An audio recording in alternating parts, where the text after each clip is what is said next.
सुप्रभात छात्र। हमने प्रेमचंद लिखित कहानी ईदगाह का अभ्यास कर रहे थे, तो जिसमें एक हामिद नाम का नायक था जो अपने बाल दोस्तों के साथ ईदगाह गया हुआ है। तो आज हम उसके आगे का अभ्यास करेंगे। सहसा ईदगाह नजर आई। इमली के घने वृक्षों की छाया है, नीचे पका फर्श है, उस पर जाजिम बिछी हुई है। ईदगाह यानी कि ईद की नमाज पढ़ने की जगह वह नजर आती है और वह ईदगाह है। उस स्थल पर इमली के बड़े बड़े वृक्ष है और उसके छाया में एक जाजिम बिछी हुई है। जाजिम यानी कि बिछोना। रोजेदारों की पंक्तियाँ एक के पीछे एक न जाने कहाँ तक चली गई है। पंक्तियाँ यानी कि कतार। जो रोजेदार है वह अपनी कतार में एक के बाद एक बैठे हुए हैं। यहाँ कोई धन और पद नहीं देखता। इन ग्रामीणों ने भी वजू किया और पिछली पंक्ति में खड़े हो गए। यहाँ जो ईदगाह की जगह है उसमें कोई भी भेदभाव नहीं रखता है, चाहे वह धनवान हो या गरीब हो। और जो ग्रामीण लोग थे जो हामिद के साथ आए हुए थे वह भी इसमें जुड़ गए। वजू किया यानी कि जुड़ना, और वह भी कतार में खड़े हो गए। कितना सुंदर संचालन है, कितनी सुंदर व्यवस्था। हजारों सिर एक साथ सिजदे में झुक जाते हैं, फिर सब एक साथ खड़े हो जाते हैं। यह जो रोजेदार है वह नमाज पढ़ते हैं तो एक साथ बैठ जाते हैं और वहीं एक साथ सिर है वह अपना नीचे कर देते हैं और बाद में खड़े कर देते हैं। तो ये जो सुंदर दृश्य है वह ऐसा लग रहा है जैसे कि भातृत्व का एक सूत्र समस्त आत्माओं को एक कड़ी में पिरे हुए है। नमाज खत्म हो गई, लोग आपस में गले मिल रहे। अब मिठाइयाँ और खिलौनों की दुकानों पर धावा होता है। धावा यानी कि वहाँ पर सब खड़े हो जाएं या वहाँ पर चले जाएं। अब नमाज है वह ख़त्म हो गई है, सब लोग आपस में गले मिल रहे। अब सब लोग हैं वह ग्रामीण लोग वह मेला देखने जा रहे हैं। तो अब उसमें मिठाइयाँ और खिलौनों की दुकान आती है।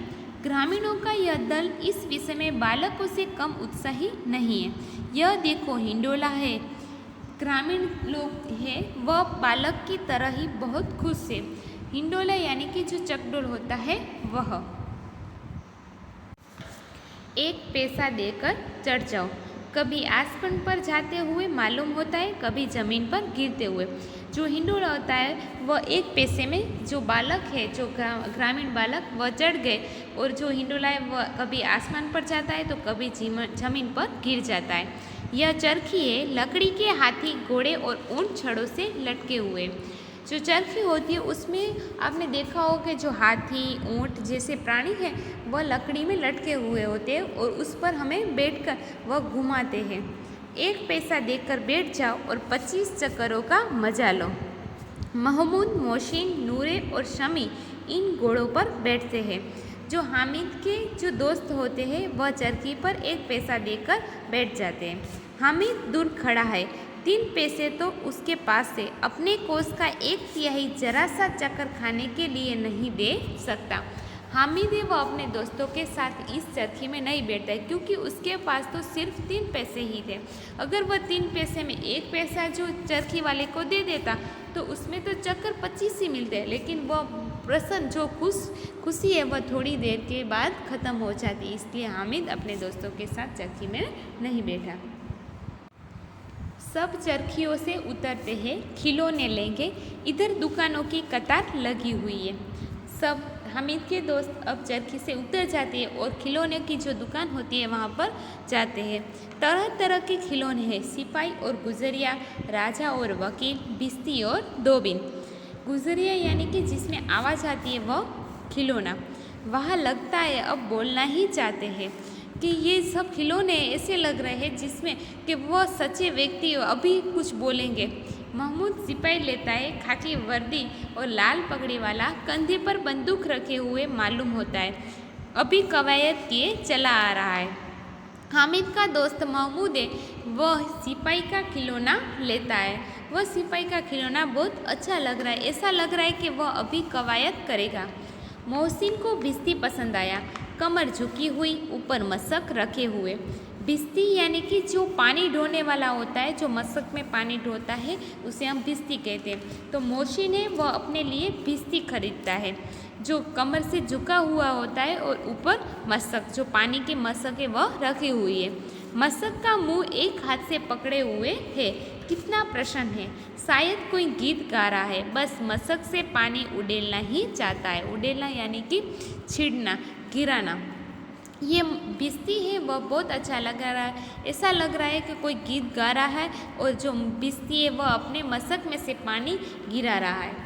नूरे को वकील से प्रेम है।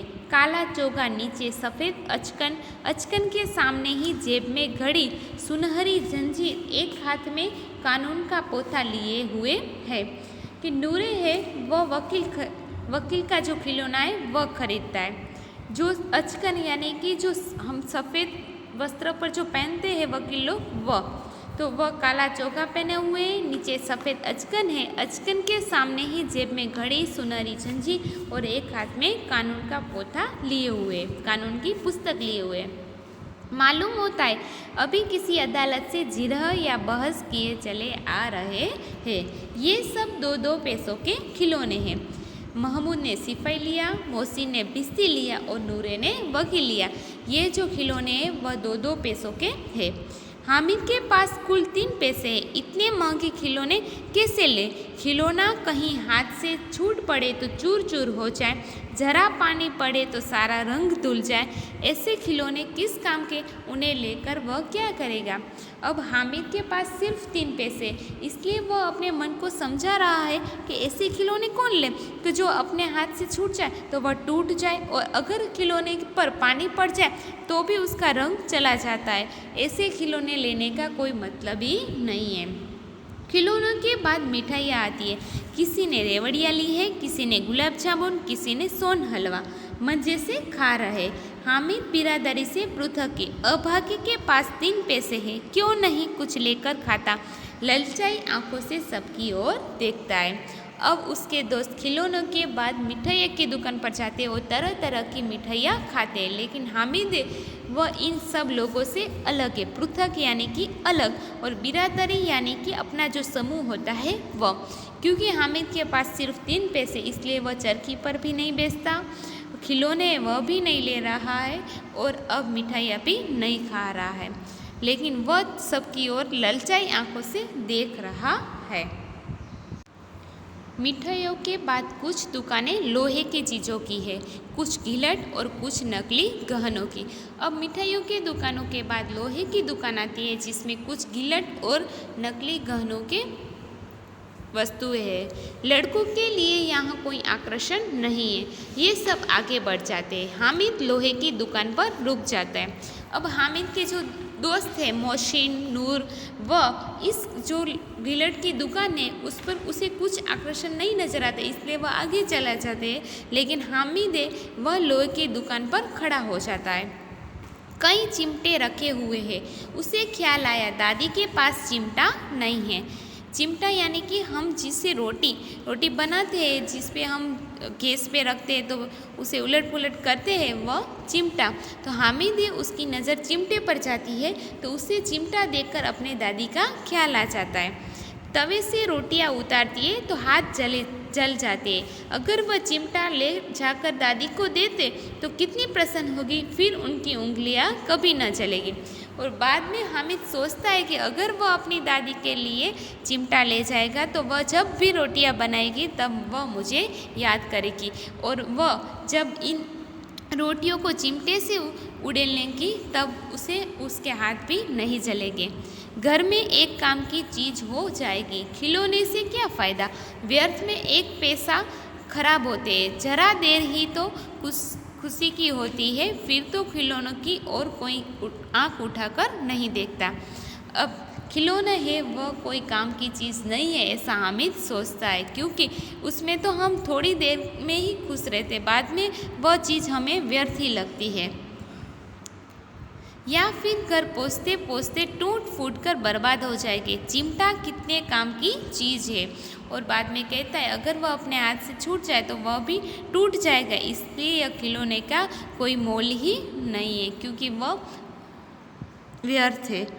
अब उसे वह चिमटा है वह बहुत अच्छा लगता है। रोटियां तवे से उतार लो, चूल्हे से सेक लो। कोई आग मांगने आए तो चटपट चूल्हे से आग निकाल कर उसे दे दो। अम्मा बेचारी को कहाँ फुर्सत है कि बाजार जाए, और इतने पैसे ही कहाँ मिलते, रोज़ हाथ जला लेती है। इसलिए अब हामिद है वह अपनी अम्मा यानी कि दादी का ख्याल रखते हुए वह चिमटा है वह कितने काम का है, क्योंकि वह रोटियां जब हम तवे से रोटियां उतारते हैं तो उसमें काम आता है।